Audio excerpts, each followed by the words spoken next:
Hello, ladies and gentlemen, and welcome back to the podcast, and welcome to your Friday Night Smackdown post-show. Starting off tonight, we have Tiffany Stratton. She comes out of the ring, surprises the fans, surprises the announce team as well. She grabs a microphone. Tiffany calls out Jade Cargill, especially what happened last week on Smackdown. Aldis quickly comes out. Aldis tells Tiffany that she is barely cleared to wrestle. After that, Jade Cargill is here. Aldis tells Jade no, not until tomorrow for Saturday night's main event. Jade then tells Tiffany Stratton that Tiffy time is almost up. Some interesting stuff there between Jade Cargill and Tiffany Stratton. Moving on from that, we go into our first official match of the night. It is Dragunov's U.S. Open Challenge, and the person that answers that challenge is none other than Nathan Frazier. But Nathan Frazier is quickly interrupted by Ciampa. Ciampa comes out to the ring with Frazier, but Dragunov says that no, Ciampa is not fighting. Ciampa's not going to fight Dragunov tonight. Instead, it will be Nathan Frazier. Frazier was first. The match itself between Dragunov and Frazier, it was a great match, man. Back and forth matchup between Frazier and Dragunov, with Frazier hitting an enziguri on Dragunov. Dragunov, though, was trying to keep the pace of the match, with Dragunov telling Frazier it's nothing personal, and then he hits a German suplex on Frazier on the outside.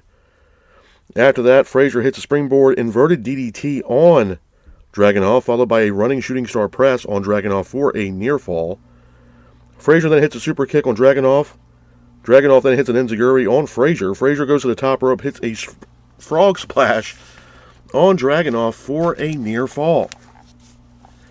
After that, Frazier then hits a hurricanrana, followed by Frazier hitting a 450 off the top rope for a near fall.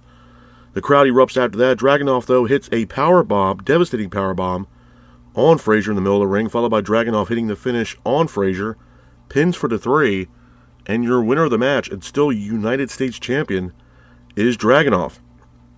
After the match, Ciampa comes out to the ring and attacks Nathan Frazier, pretty much sending a message to Dragunov. Some interesting stuff there between Ciampa and Dragunov. Moving on from that, we go into our next match of the night. It's Kit Wilson taking on Carmelo Hayes. I thought it was a decent match. Back and forth matchup between Wilson and Hayes, with Wilson keeping the pace of the match. Miz then comes out of nowhere, attacks Carmelo Hayes by setting him into the ring post.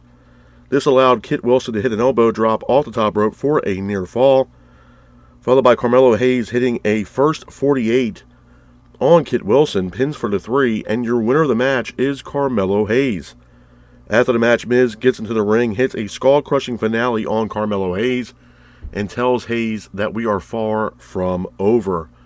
Looks like there's some unfinished business there between The Miz and Carmelo Hayes. Moving on from that, we go into our next match of the night. It's Nia Jax taking on Alexa Bliss. I thought it was a decent match. Back and forth matchup between Nia and Alexa, with Nia keeping the pace of the match. Nia Jax then goes for Annihilator off the top rope, but Charlotte calls it a distraction. Alexa then kicks out the legs of Nia Jax from the top rope. Alexa then goes for the cover, pins for the 3, and your winner of the match is Alexa Bliss. Hats off to Alexa Bliss for getting the win in this matchup. Moving on from that, we go into our next match of the night. It is the MFTs, more specifically Tama Tonga and JC Mateo, taking on the Motor City Machine Guns. I thought it was a decent match, man. Back and forth matchup between both teams, with the MFTs keeping the pace of the match. MFTs then attack Alex Shelley. This allowed Tama Tonga to hit the finish, pins for the 3, and your winners of the match are the MFTs. After the match, the MFTs then attack the Motor City Machine Guns. After the match, Rey Fenix comes out to the ring. Rey Fenix attacks Tama Tonga, and then the MFTs attack Rey Fenix. Nakamura is here as well. Nakamura attacks the MFTs, and Tama Tonga then attacks Nakamura. Some interesting stuff there from the MFTs. Moving on from that, closing out SmackDown is the contract signing between Drew McIntyre and Cody Rhodes for their matchup at Saturday night's main event for the Universal title. Drew McIntyre says that he can't sign the contract. Drew believes that the contract is lopsided and, if not, bullshit. After that, Aldis says that he is tired of McIntyre's games, that if he doesn't want to face off against Cody Rhodes, he'll gladly find someone else in the back. Drew then says to Aldis, well then, go find someone else to face Cody Rhodes. Rhodes then gets up, tells McIntyre to stop. Rhodes says that he's fine with a stipulation to this match. Drew agrees. Drew signs the contract. Drew then mocks Rhodes. He also says that Rhodes is the American Nightmare while McIntyre is the American Dream. Rhodes then drops truth on McIntyre. McIntyre then talks about Rhodes' family. This obviously pissed off Cody Rhodes. Rhodes then attacks Drew McIntyre, but McIntyre hits a Claymore kick on Cody Rhodes. And then McIntyre hits a devastating powerbomb on Rhodes, sending him through a table, pretty much sending a message to Cody Rhodes leading up to their match at Saturday night's main event. A couple of things I want to talk about with you guys as far as SmackDown is concerned before I get the hell up out of here. Number one, was it a very, very good show? No, it wasn't a very, very good show. It was a decent show at best. To be honest, I said this a while back ago when it pertains to SmackDown. I'm going to say the same thing now, man. The U.S. Open Challenge is probably the best thing right now going on SmackDown. Hands down. And I know, we started off with Sami Zayn and his title reign and welcoming back the Open Challenge. And he did a fantastic job with doing so. And one of those Open Challenges was accepted by none other than the return of Dragunov. Where Dragunov returned, he faced Sami Zayn for the U.S. Championship, and Dragunov was successful in beating Sami Zayn, and now Dragunov is the new United States Champion. And then we get to the night. We get Dragunov versus Nathan Frazier, which honestly, number one, it was the match of the night. I thought it was a fantastic match. And like I said, man, this is one of the things for SmackDown that's really benefiting SmackDown for abundance of reasons. Number one, the Open Challenge concept opens up a lot of doors, whether it's a return or a debut or a possible call-up. Now, I made comments before, like Obafemi. When Sami Zayn was holding on to the U.S. Championship and he was, having these Open Challenges, I thought it would be a great way to introduce Obafemi to the main roster by Obafemi coming into the main roster, being one of the opponents of Sami Zayn, and Femi comes in and destroys Sami Zayn and becomes the new United States Champion. That's yet to be seen. Now, I'm not sitting here saying that wouldn't happen with Obafemi and Dragunov, and I don't know what Femi is doing in NXT at the moment. But it opens up a lot more doors, man. It opens up doors for returns or debuts, and it gets the excitement into SmackDown. And SmackDown, is it Monday Night Raw? No, I think Raw is way better than SmackDown, in my honest opinion. Might be a hot take for a lot of people, but that's just my opinion. But every single SmackDown now, you're always anticipating the United States Open Challenge, which I think gets a lot of people excited. It gets people talking, and honestly, for what it's worth, since Sami Zayn brought back the U.S. Open Challenge, it has not missed at all. A lot of people are even still remembering the matchup that Zayn had with Javon Evans. It was a fantastic match, man. It was a really, really great match. And then we get to Dragunov. Dragunov now, he had the matchup against Nathan Frazier. We also see the interruption by Tommaso Ciampa. We could see a matchup between Ciampa and Dragunov, which honestly, for what it's worth, bro, I'm not against it at all. You also see Tama Tonga pretty much picking up the U.S. Championship after the brawl that happened backstage between Dragunov, Nathan Frazier, Gargano, and everybody else that was involved in that. You see Tama Tonga staring down Dragunov. I'm not against that match either, at all. I think the U.S. Open Challenge concept is great. And I think it's one of the things that really, like I said earlier, it really gets the fans excited for Friday Night SmackDown. We get the open of the show, Tiffany Stratton making comments about Jade Cargill after what Cargill did to Stratton last week with the attack. Look, man, I'm going to be honest, and this might be far-fetched for a lot of people to understand. It might be a hot take for a lot of people, but this could be, in fact, just like Jade Cargill said, man, Tiffany time could possibly be up. I don't know. This is my thing with Jade. Do I think Jade has learned a lot as far as in-ring ability? No, I don't. I still believe that Jade is still kind of green as grass. She has the physique. She has the look. Obviously, microphone skills can be a lot better as well. But as far as physique and what she can do and her athletic ability, it's there. I'm not taking anything away from Jade as far as that aspect is concerned, but she still needs to learn the ropes. And it's kind of daunting knowing the age that she is and whether she's actually willing to accept new moves and is willing to learn and adapt to the WWE system. And I still feel like Jade has a hard time with that, to be honest with you. But with that being said, it's hard for me to believe that Jade's going to go into this match with Stratton and take the L. Because I can tell you right now, man, if Jade loses this matchup against Stratton, I don't really know what's on the table left for Jade Cargill in WWE. And it might be a hot take, and a lot of people might say, well, damn, man, that's kind of, pushing to the max on Jade Cargill as far as what she can do in WWE. Look, I think she has all the ability in the world.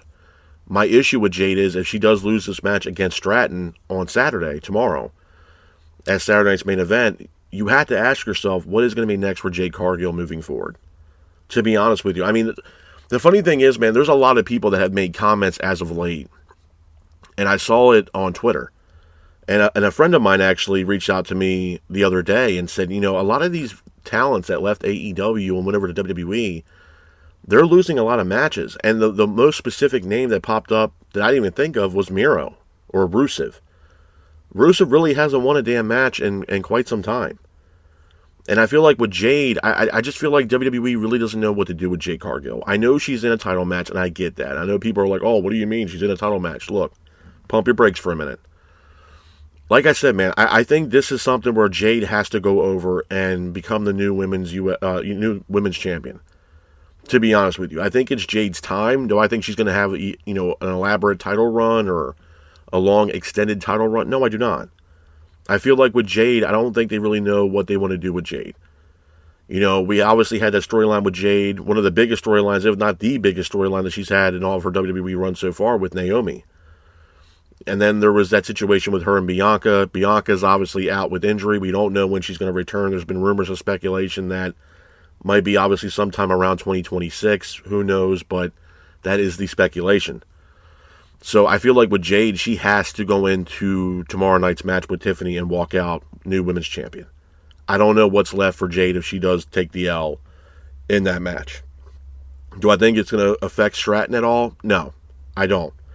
Stratton is immensely over, number one. Number two, I think she's held the title now for like 300 days or some shit like that. So I don't think it's something that's really genuinely going to affect Stratton more than it would affect Jade Cargill taking another L in this matchup against Stratton. I think Jade has to go over, to be honest with you. Then we also see other things that happen, besides the U.S. Open Challenge and besides Jade, obviously. We get the MFTs. And here's the thing, too. I don't know what's happening with the MFTs. I know a lot of people are saying that MFTs are going to be in the War Games matchup. I have no idea, to be honest. And not for nothing. With all due respect to the MFTs, I really don't want to see them in a War Games matchup. Because to be honest with you, with all due respect, I can give a rat's ass about the MFTs being in a War Games matchup. The War Games, to me, in my honest opinion, has to be in some kind of capacity with Division. And my standpoint's the same with Jey Uso taking on CM Punk tomorrow night for the World Heavyweight Championship. Bronson Reed and Braun Breaker need to come out and cause a disqualification in that matchup where Punk and or Jey do not win the World Heavyweight Championship and it's still vacant, leading us into Survivor Series, where then we get the War Games matchup where we can see the likes of possibly the Vision. There's another thing, too, that I'm going to float around, and it might be a hot take for a lot of people, but just hear me out. When it pertains to CM Punk and Jey Uso for the World Heavyweight Championship, we might not see Braun Breaker or Bronson Reed. We might honestly see a new member added to the Vision, and that new member might be none other than Austin Theory. That Theory might come out, cost CM Punk and Jey Uso this match, cause a disqualification. Nobody wins the title. And then we finally get a new member added to the Vision, which is Austin Theory. So I don't know. If we're going to go the route with Division, I don't know if it's going to be a 5-on-5 War Games. It might be a 4-on-4. It might be with Division. It might be Braun Breaker, Bronson Reed, Austin Theory, and maybe the likes of a Brock Lesnar taking on maybe Roman Reigns, Jey Uso. I would throw CM Punk into that mix as well. I don't know if we're going to add Rhodes into that, or it might just be Roman, Jimmy, and Jay, and CM Punk taking on the likes of Braun Breaker, Bronson Reed, Austin Theory, and Brock Lesnar. That also might be something that maybe WWE is willing to entertain, and honestly, they should. You know what I mean? This is going to be a big-time Survivor Series, man. This is, I think, at the Padres Stadium. It's in a baseball stadium, so this is it's a high-profile show, and it's always been WWE's top 4 pay-per-views of the year. On top of SummerSlam, Royal Rumble, obviously Survivor Series, and WrestleMania. So, to me, smart money and the money match to make is that kind of War Games element with those, 4 guys in that match. If you want to add 5-on-5, that's fine. But if that's the case, then we got to get the ball rolling here as far as adding new members to the division and then really figuring out what Roman Reigns is doing with Jimmy and Jay. Because Roman had told Jimmy and Jay that he didn't want to see them until after Christmas. Well, not for nothing, bro. Full Gear is late November. So we really need to figure out what the hell is going on with Roman. And I think hopefully we start seeing something slowly happen with that. Obviously we have other matches on Saturday night's main event. Like I said, Stratton and Jade Cargill, Jey Uso and CM Punk, Dominic Mysterio defending the Intercontinental title against Rusev and Penta. So there's definitely some matches on the card that, are definitely intriguing, to say the least, for Saturday night's main event. But SmackDown wasn't that bad, man, to be honest. I'm not going to sit here and say, like, is it better than AEW's product? I mean, look, man, you guys know how I feel about AEW's product. And by the way, for those that have viewed my video on YouTube that I did for AEW Dynamite, thank you guys very much. I'm seeing the view count for those videos, man, and honestly, it means the world to me. So, again, thank you very much for that. I wanted to put that out there first and foremost as well. But, look, man, I mean, at the end of the day, I've watched WWE's product for a long time, and I think a lot of people that do this, as far as podcasters or just fans of professional wrestling in general, specifically WWE sometimes it gets kind of murky. You know what I mean? Like they kind of put their foot on the brake a little bit. And I made comments about this not too long ago, like when I said they were pumping the brakes a little bit as far as playing it safe. You know what I'm saying? Like you look at Jey Uso and CM Punk. To me, it's playing it safe. To me, the money match to make would have been CM Punk versus LA Knight. Now here, and this is the other thing. Speaking of LA Knight right now doesn't have shit going on right now. Now LA Knight made comments on Monday Night Raw stating that whoever won the match between CM Punk and Jey Uso at Saturday night's main event for the World Heavyweight title, that basically he wants to put himself or slot himself as a new number one contender for the World Heavyweight Championship. Now, if we're looking at a 5-on-5 War Games matchup, now we can look at the likes of maybe Roman, Jimmy, Jay, CM Punk, and LA Knight taking on the likes of, like I said, Braun Breaker, Bronson Reed, Austin Theory, Brock Lesnar, and maybe another addition to that stable. Who that could be, I don't know. And that's the $1 million question. That's the $1 million question. Because honestly, for what it's worth, if we're looking at the other side of the coin with Roman's team, it does make perfectly, a lot of sense logically to have the likes of Jimmy and Jay, Roman obviously, CM Punk, and LA Knight, because all these guys have had some kind of hostility or some kind of beef with the Vision in some kind of shape or form. So it makes perfect sense to have these guys team up to take on the Vision. The only problem with the Vision is the Vision needs two more. Well, basically, essentially, they would need 3 more guys. We don't know if Lesnar's going to be the guy, but they would need Lesnar and 2 other people to make it 5-on-5. Like I mentioned earlier, Austin Theory's name has been floating around to possibly come back and join the Vision. I'm all for it. I mean, obviously, I think Austin Theory wasted the majority of his career away so far teaming up with Grayson Waller, to be honest with you. I think Theory coming in as a heel, I think would benefit Theory immensely. I said the same thing about as far as people turning heel and how it benefits them, again, immensely. I mean, look at Naomi when she turned heel. It worked for Naomi perfectly. Bayley is another name that kind of is floating around with turning heel. Great. I think Austin Theory coming in, being a heel. Now, people could say, well, he was kind of a heel with Grayson Waller, but not to the extent that I think Austin Theory can be. Theory can come in as a superficial prick, where he believes that he's better than everybody else, and he's the top guy. He's the prototype, if you will, of professional wrestling, and really come in and really stir the pot and be a top guy for the Vision. Absolutely. I mean, not for nothing, bro. Even if we're not even talking about Theory, if we're looking at the likes of Bronson Reed, Braun Breaker, and Brock Lesnar, all on the same team, or a stable for that matter, Jesus fucking Christ, man. That, you want to talk about a stable that is severely packed. And those 3 gentlemen, Reed, Breaker, and Lesnar, they're going to come into that match and beat the holy hell out of Roman Reigns and Jimmy and Jay and CM Punk and possibly LA Knight. Those are 3 powerhouse guys that are coming into a War Games match type element in a steel cage. Dude, could you imagine what a Brock Lesnar can do in a War Games element, War Games kind of match, Jesus Christ, man. It's going to be brutal. It's absolutely going to be brutal. But again, Survivor Series is one of WWE's top 4 pay-per-views. So, in my opinion, this would be something where WWE would have to entertain the idea of stacking this card, man.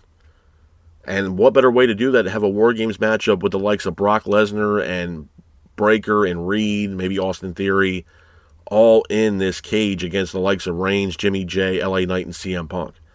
I mean, sign me up, bro. That's why I believe, and what they should do when it pertains to CM Punk and Jey Uso at Saturday Night's Main Event, it should be a double disqualification from the likes of the Vision, where nobody wins the World Heavyweight title. We build that storyline up. We get alliances, if you will, to take down the Vision. Seth Rollins is out. Seth Rollins already made comments stating that he's going to be out for the next 6 months dealing with injury. So it seems as if the injury that Rollins had sustained in the matchup against Cody Rhodes is legit. And he's out for the next 6 months. So, and the Vision seemingly is sticking around. So how do we improve the Vision? To be honest with you, I know this might be far-fetched too, bro, but I would not be against this at all. And I think I made comments about this maybe last week or 2 weeks ago. Obafemi.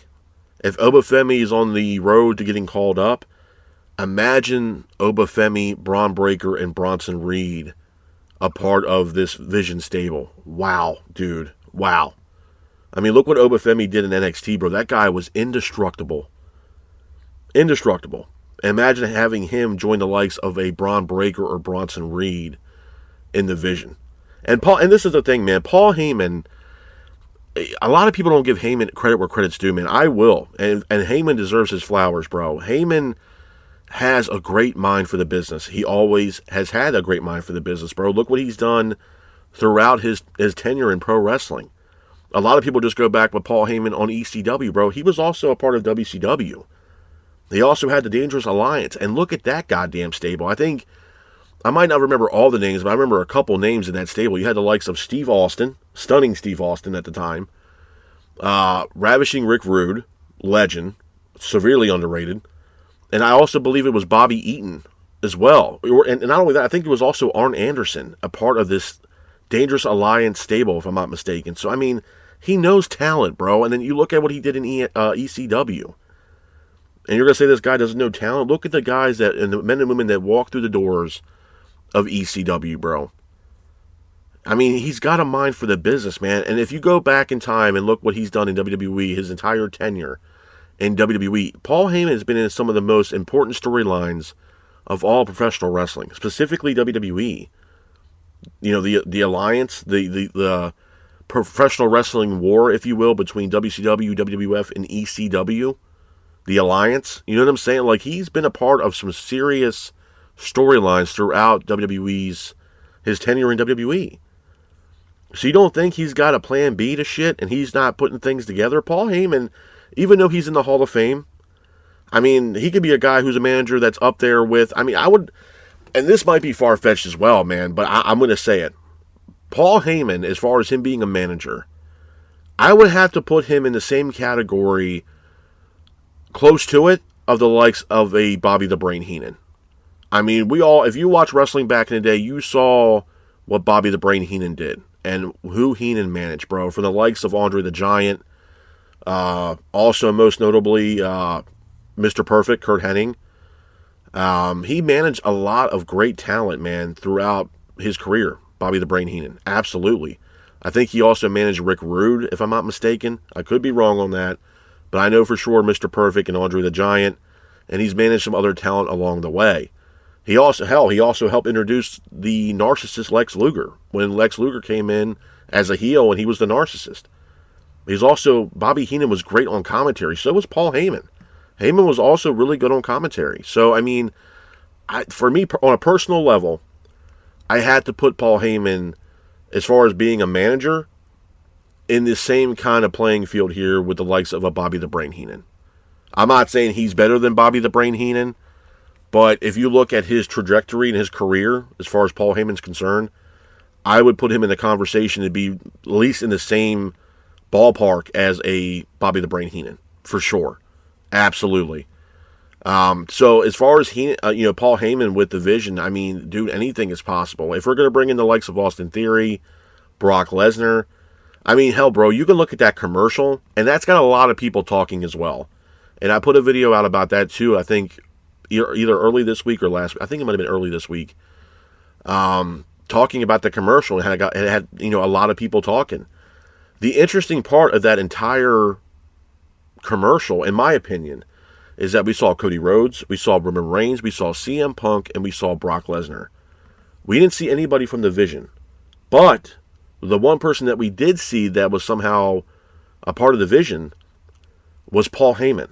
Paul Heyman was standing in the commercial right next to Triple H. So what does this really mean? Is Paul Heyman really working with Brock Lesnar? Now, we all can go back to what Heyman did for Lesnar in his match against John Cena at WrestlePalooza, where Paul Heyman introduced Lesnar like he used to do when he was working with Lesnar before Lesnar took off with all the stuff that was going on and took a hiatus. But again, it's got a lot of people talking.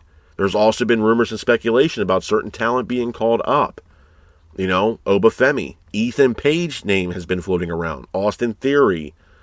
The hell, there's even people talking about Ricky Starks getting called up. So, or Tony D'Angelo from NXT. Again, it's getting people talking. It's getting people interested in the product, which, again, you can't ask for more than that. So, again, I think Saturday night's main event is going to be very telling with one match and one match only. And I think that's going to be CM Punk and Jey Uso. With all due respect to the other matches, all due respect to Cody Rhodes and Drew McIntyre, I think the main match to see is what's going to unfold between Jey Uso and CM Punk. Because I think what happens with that match and the outcome of that match does have some kind of relation of what we're going to see possibly at this year's War Games. So I'm very excited for that. Cody Rhodes, Drew McIntyre, they closed out SmackDown. Look, man, I know a lot of people were like, oh, man, you had some hate on Drew McIntyre saying that they really didn't know what to do with him. Look, man, my standpoint with McIntyre has been the same. I think McIntyre, he has a championship match against Cody Rhodes. I don't see him beating Cody Rhodes. I just don't. I'd be very surprised if McIntyre beats Cody Rhodes for the Universal title.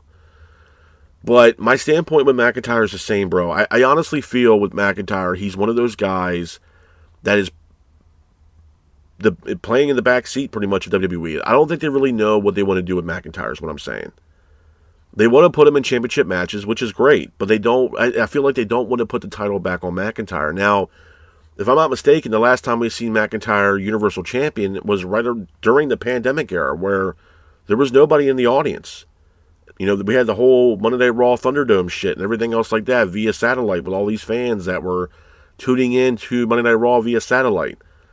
That was his championship reign, and there was no actual fans in attendance for his title run. And McIntyre really hasn't been the same since then. So I don't think they have a lot of faith in McIntyre, and it's the same way I feel about LA Knight. LA Knight has all the potential in the world. I mean, the fans are severely behind LA Knight. They love LA Knight. He's immensely over. But I think WWE and the powers that be don't really want to make him the guy, the top guy in WWE. I don't think they really see that out of LA Knight. I mean, bro, not for nothing. There's also been speculation about Randy Orton, that people are saying that Randy Orton really isn't happy in the fact that he hasn't really been in the main event scene. We haven't really seen him on television. I don't know what the hell's going on with Randy Orton right now. Is he injured or is he taking some time off? But I know there's been some rumblings, if you will, that Orton is supposedly not happy with the way that he's being handled right now in WWE. You know what I mean? And we haven't really seen much of Randy Orton on television. So I don't know what's going on with Randy Orton. When the comments were made, even in the segment tonight between McIntyre and Rhodes, where Aldis, told McIntyre that if you don't want to, challenge Cody Rhodes, there's a lot of other talent backstage that would happily take that spot. I thought for sure that maybe we would see Randy Orton come out of the woodworks and say, you know what, I'd like to have a match with Cody Rhodes, and then we finally see Orton's heel turn that everybody has been pretty much glamoring for a while now, since he's returned back to WWE from injury. Because not for nothing, Randy Orton is in the same caliber as Seth Rollins, and that the fact that he's a better heel, that he's a babyface. Orton being a heel, I mean, it's just great, bro. The legend killer, the prick Randy Orton, it just works, man. Kevin Owens is in the same boat. I know Kevin Owens is out with injury, but he's a better heel in my honest opinion, that he is a babyface. Owens is a monster in the ring, bro, and hopefully he comes back and hopefully everything is okay with Owens. I miss seeing him on SmackDown, and hopefully he returns and he's healthy and he's ready to go. But I know he sustained a neck injury that's, sidelined him for some time. But, yeah, I mean, like I said, bro, at the end of the day, SmackDown wasn't terrible. Obviously it's starting to pretty much fill in the blanks for us, leading us into Saturday night's main event. We had, like I said, the contract signing, Tiffany Stratton and Jade Cargill. But I would say this. I would say the match of the night, hands down, would have to be Dragunov versus Nathan Frazier. I think the U.S. Open Challenge is the best thing going right now in all of SmackDown, to be honest with you. And that's carried on from Sami Zayn and now into Dragunov. And they're doing a fantastic job with doing so. And it's getting fans excited, man, because it's an open challenge. Nobody genuinely knows who's going to step up to face Dragunov for the U.S. title. So it gets fans excited. Are we going to get an NXT call-up, a return, a debut? It's getting people excited. And that's what SmackDown needs, because right now SmackDown is not even nowhere near close of what Monday Night Raw is doing. And Monday Night Raw, to me, is their A show. So, I mean, I'm not sitting here saying that SmackDown is playing catch-up, because I don't know if they're ever going to get to the point where they're going to surpass Monday Night Raw. But the open challenge that they have every week for the U.S. title definitely helps SmackDown immensely. Am I excited for Saturday night's main event? I am in the aspect of one match and one match only, to be honest with you, and that's CM Punk and Jey Uso. And like I mentioned earlier, I think it has a lot of momentum for Survivor Series. I think depending on how the match ends and what happens, I think it's going to lead us into a storyline taking us into this year's Survivor Series for War Games. And I think it'll be a perfect way to do that. Because, to be honest with you, I don't really want to see Jey Uso or CM Punk right now as World Heavyweight Champion. It's not taking anything away from CM Punk. I gave my take on Jey. I don't want to see Jey Uso World Heavyweight Champion right now. I'm just kind of, on a personal level, I'm just kind of done with it. I do realize he's immensely over, but I feel like Jey has a lot more going on right now than becoming World Heavyweight Champion. He's having a falling out with Jimmy, on and off. Obviously, there's a falling out with Roman. We also have, obviously, War Games coming up as well. I really wouldn't put the World Heavyweight title on the likes of Jey Uso. And CM Punk is on the same boat. I would love to see CM Punk actually be World Heavyweight Champion and have a decent title reign. But the match to make is the CM Punk to beat Seth Rollins for that World Heavyweight Championship. And unfortunately, that's not the case with Rollins being out with injury that he sustained in the matchup against Cody Rhodes. So, with Rollins being on the shelf and just how War Games is slowly starting to shape up, I'm good with neither one of these guys winning the World Heavyweight title right now. Might be a hot take for a lot of people, man, but that's just my opinion. I think with both those guys losing the World Heavyweight Championship, it just plays into a bigger story for us, leading us into two Survivor Series and for this year's War Games for this year. So I'm excited, and hopefully, what I'm saying does come to fruition, because I think it's just going to intensify the story for us leading into Survivor Series for War Games this year. So I'm definitely excited for the CM Punk and Jey Uso match, to say the least. But with that being said, man, this is my review of Friday Night SmackDown. I hope you guys are out there staying safe. Be careful, and remember, stay classic. Peace.